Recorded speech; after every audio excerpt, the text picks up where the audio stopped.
नमस्कार। आकाशवाणी जयपुर अजमेर से प्रस्तुत हैं प्रादेशिक समाचार।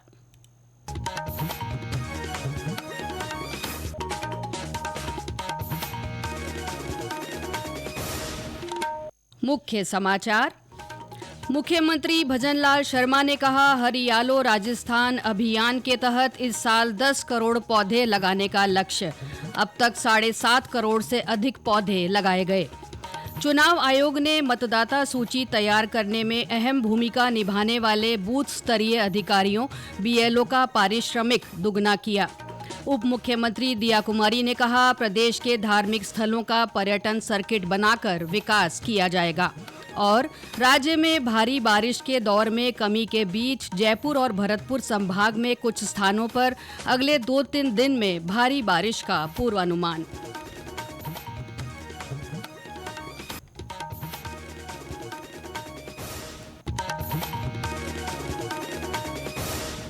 समाचारों के साथ मैं अल्पना राठौड़ और अब समाचार विस्तार से। मुख्यमंत्री भजनलाल शर्मा ने आज अपने दिल्ली प्रवास के दौरान जोधपुर हाउस में एक पेड़ मां के नाम अभियान के तहत बिल्व का पौधा लगाया। इस अवसर पर उन्होंने कहा कि बिल्व जैसे पौधे धार्मिक और औषधीय दृष्टि से महत्वपूर्ण हैं। जैव विविधता को ध्यान में रखते हुए विभिन्न प्रजातियों के पौधे लगाने चाहिए। मुख्यमंत्री ने कहा कि राजस्थान में एक पेड़ मां के नाम और हरियालो राजस्थान अभियान के तहत इस वर्ष 10 करोड़ पौधे लगाने का लक्ष्य रखा गया है। इसके तहत अब तक 7.5 करोड़ से अधिक पौधे लगाए जा चुके हैं। उन्होंने कहा कि राज्य ने हरियाली तीज के दिन 2.5 करोड़ पौधे लगाकर एक रिकॉर्ड बनाया है, जो प्रदेशवासियों की पर्यावरण के प्रति जागरूकता और प्रतिबद्धता को दर्शाता है। मुख्यमंत्री ने आज नई दिल्ली में भाजपा के राष्ट्रीय संगठन महामंत्री बीएल संतोष से मुलाकात की। इससे पहले श्री शर्मा ने कल केंद्रीय मंत्री अमित शाह और हरदीप पुरी से मुलाकात की।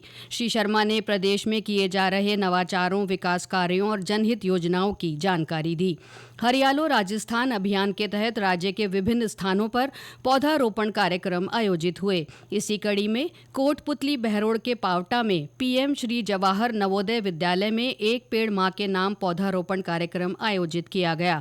इस अवसर पर जनप्रतिनिधियों, शिक्षक और विद्यार्थियों ने बड़ी संख्या में पौधे लगाए। जोधपुर में रक्षा प्रयोगशाला में आज मेगा वृक्षारोपण अभियान के दूसरे चरण की शुरुआत हुई। अभियान में कर्मचारियों और उनके परिवार के सदस्यों ने बढ़ चढ़कर भाग लिया। साथ ही लगाए गए पौधों के संरक्षण का भी संकल्प लिया। केंद्रीय कृषि और किसान कल्याण मंत्री शिवराज सिंह चौहान ने आज एक बार फिर से प्रधानमंत्री की अपील को दोहराते हुए देशवासियों से देश में ही बने उत्पादों की खरीद करने की अपील की। भारतीय अर्थव्यवस्था तेजी से बढ़ रही। आज हम 4थे स्थान पर है, जल्दी 3रे स्थान पर पहुंच जाएंगे। और 144 करोड़ का ये देश कितना बड़ा बाजार है। अगर हम सब ठान लें कि हमारे देश में बनी चीजें ही खरीदेंगे और उन्हीं का उपयोग करेंगे, हमारे किसान हो, हमारे छोटे छोटे निर्माता हो, सेल्फ हेल्प ग्रुप हो, आसपास सामान बनाने वाले भाई और बहन हो, उनकी आमदनी बढ़ेगी। और उनकी आमदनी बढ़ेगी तो हमारी अर्थव्यवस्था मजबूत होगी। हमारा पैसा विदेश में क्यों जाए? वो हमारे बच्चों को ही रोजगार दे, मतलब देश में बना सामान ही खरीदना। चुनाव आयोग ने मतदाता सूची तैयार करने में अहम भूमिका निभाने वाले बूथ स्तरीय अधिकारियों बीएलओ का पारिश्रमिक दोगुना कर दिया है। इसके साथ ही आयोग ने बीएलओ पर्यवेक्षकों के पारिश्रमिक में भी बढ़ोतरी की है। बीएलओ का वार्षिक पारिश्रमिक 6,000 रुपये से बढ़ाकर 12,000 रुपये कर दिया गया है। वहीं प्रोत्साहन राशि भी 1,000 से बढ़ाकर 2,000 रुपये कर दी गई है। बीएलओ पर्यवेक्षकों को अब सालाना 12,000 रुपये की जगह 18,000 रुपये मिलेंगे। अब पहली बार निर्वाचक पंजीकरण अधिकारियों और सहायक निर्वाचक पंजीकरण अधिकारियों को भी मानदेय मिलेगा। निर्वाचक पंजीकरण अधिकारियों को 30,000 तथा सहायक निर्वाचक पंजीकरण अधिकारियों को 25,000 रुपये दिए जाएंगे। भारतीय जनता पार्टी 10 अगस्त से तिरंगा यात्रा निकालेगी। पार्टी प्रदेश अध्यक्ष मदन राठौड़ ने बताया कि 14 अगस्त तक चलने वाली ये यात्रा राज्य भर में मंडल और जिला स्तर पर निकाली जाएगी। उन्होंने कहा कि यात्रा का उद्देश्य देशभक्ति की भावना को सशक्त करना और स्वतंत्रता संग्राम सेनानियों के बलिदान का स्मरण करना है। श्री राठौड़ ने बताया कि इस आयोजन के सफल संचालन के लिए प्रदेश स्तरीय टोली का गठन भी किया गया है। ये समाचार आकाशवाणी जयपुर अजमेर से प्रसारित किए जा रहे हैं। प्रादेशिक समाचार बुलेटिन आप हमारे एक्स हैंडल @AIR_News_जयपुर, YouTube channel Rajasthan AIR news और फेसबुक AIR न्यूज़ राजस्थान पर भी सुन सकते हैं। इसके साथ ही आप हमारी वेबसाइट newsonair.gov.in पर भी समाचार सुन सकते हैं और संबंधित फोटो और वीडियो देख सकते हैं। नागौर जिले में स्थित भक्त शिरोमणि मीराबाई की कर्मस्थली मेड़ता का पर्यटन के उद्देश्य से विकास किया जाएगा। उप मुख्यमंत्री दिया कुमारी ने आज मेड़ता में मीराबाई की जयंती के मौके पर आयोजित समारोह को संबोधित करते हुए कहा कि मीराबाई की आध्यात्मिक विरासत को सहेजने के लिए पैनोरामा परियोजना को और भव्य रूप दिया जाएगा। इस लाइट एंड साउंड शो को उच्च तकनीकी स्तर पर अपग्रेड किया जाएगा ताकि देश विदेश से आने वाले पर्यटक मीराबाई के जीवन दर्शन और भक्ति गाथा का अनुभव कर सकें। उप मुख्यमंत्री ने बताया कि मीराबाई मंदिर परिसर में भक्ति आंदोलन पर आधारित संग्रहालय और संगीत सभागार की DPR तैयार हो चुकी है। उन्होंने कहा कि इस क्षेत्र में करीब 1000 करोड़ रुपए की लागत से विभिन्न विकास परियोजनाएं संचालित की जा रही हैं। उन्होंने कहा कि मेड़ता सहित प्रदेश के धार्मिक स्थलों का पर्यटन सर्किट बनाकर विकास कार्य करवाए जाएंगे। इस बार बजट में योजना बनाकर और ऐसे ही ये सारे जो इस क्षेत्र के हमारे धार्मिक स्थल हैं उनका एक सर्किट बनाएंगे। बहुत आवश्यक है, हमारे लोक देवता हैं, इतने बड़े बड़े मंदिर हैं, यहाँ पर हमारे ज़्यादा से ज़्यादा दर्शनार्थी आए, हमारे पर्यटन से भी जुड़े हुए क्षेत्र हैं ये, यहाँ पर सुविधाएं अच्छी हो, सड़कें अच्छी बने, सारी सुविधाएं होनी चाहिए। उसके लिए हमारी सरकार पूर्ण रूप से काम करने वाली है। भारतीय खाद्य सुरक्षा और मानक प्राधिकरण ने आयुष मंत्रालय से परामर्श के बाद आयुर्वेदिक आहार की एक सूची जारी की है। इससे खान पान को लेकर भारत के सदियों पुराने ज्ञान को मुख्य धारा में लाने में मदद मिलेगी। इसके साथ ही उपभोक्ताओं तथा कारोबारियों दोनों में विश्वास बढ़ेगा।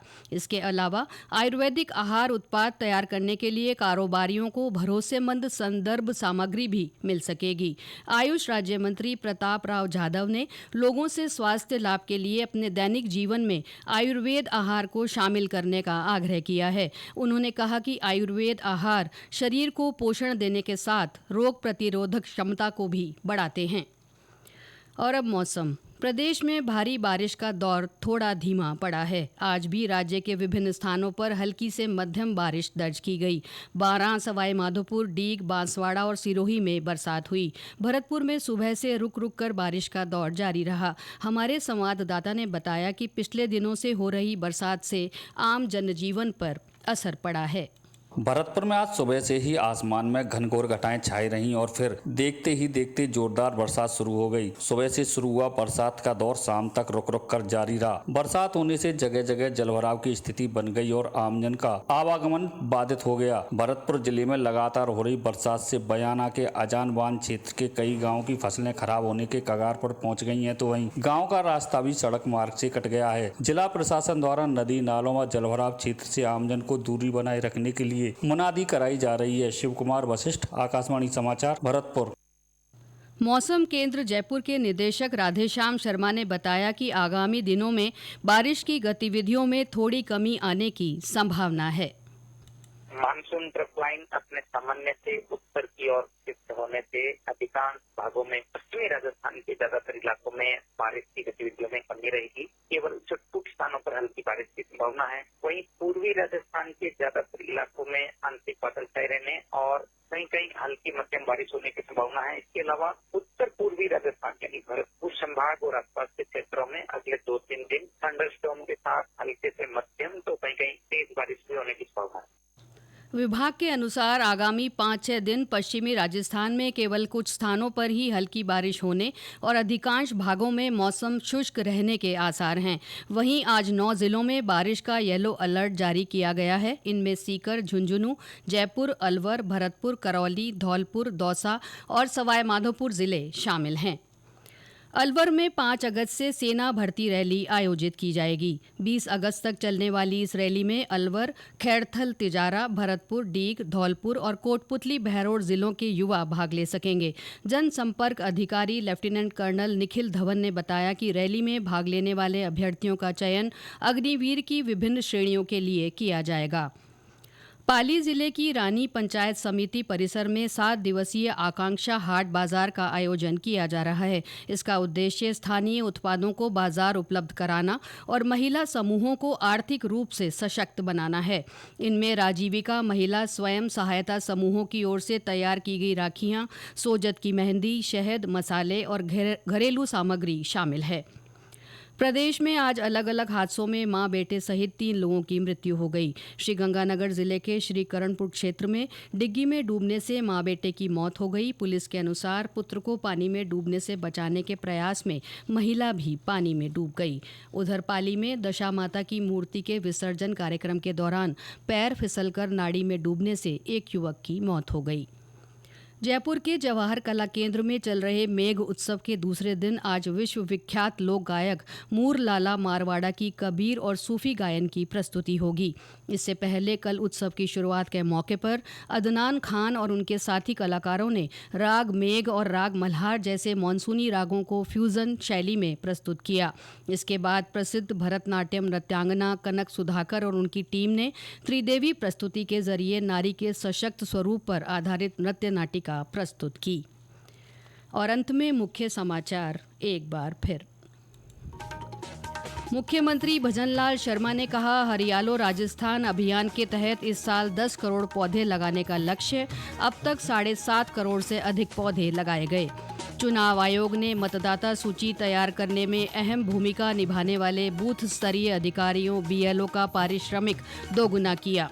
उप मुख्यमंत्री दिया कुमारी ने कहा, प्रदेश के धार्मिक स्थलों का पर्यटन सर्किट बनाकर विकास किया जाएगा। और राज्य में भारी बारिश के दौर में कमी के बीच जयपुर और भरतपुर संभाग में कुछ स्थानों पर अगले 2-3 दिन में भारी बारिश का पूर्वानुमान। इसके साथ ही प्रादेशिक समाचार बुलेटिन समाप्त हुआ। नमस्कार।